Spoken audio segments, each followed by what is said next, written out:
જામખંભાળિયા લોહાણા મિત્ર મંડળ આયોજિત પરમ પૂજ્ય શ્રી જલારામ બાપાની 144મી પુણ્યતિથિ નિમિત્તે સમૂહ જ્ઞાતિ પ્રસાદ સહિતના વિવિધ કાર્યક્રમો રાખવામાં આવ્યા હતા, જેમાં ખાસ કરીને પ્રથમ તબક્કે પૂજ્ય શ્રી જલારામ બાપાના મંદિરના સાનિધ્યમાં ધ્વજારોહણનું આયોજન કરવામાં આવ્યું। રઘુવંશી લોહાણા મિત્ર મંડળના મહિલા ટીમ દ્વારા પણ રોટલા અન્નકૂટના દર્શન સાથેના વિવિધ કાર્યક્રમો રાખવામાં આવ્યા હતા।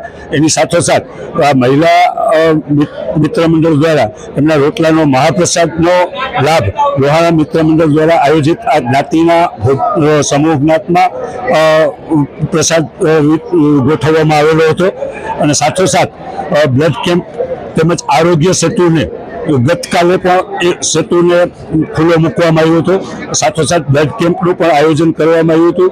વિવિધ કાર્યક્રમો સાથે અત્યારે જે આપણે જોઈ રહ્યા છીએ તે રઘુવંશી જ્ઞાતિના સર્વે જ્ઞાતિજનો સમૂહ પ્રસાદનો લાભ લઈ રહ્યા છે અને ખૂબ વિશિષ્ટતાથી સાથે અને ખૂબ જ સ્વચ્છતા પ્રસાદના બગાડ ઉપર પૂરેપૂરો ભાર મૂકી દરેક ટીમના મેમ્બરોએ લોહાણા મિત્ર મંડળની તમામ ટીમો આમાં જોડાઈ અને વિવિધ સંસ્થાઓનો પણ સાથ સહકાર એટલો મળ્યો છે।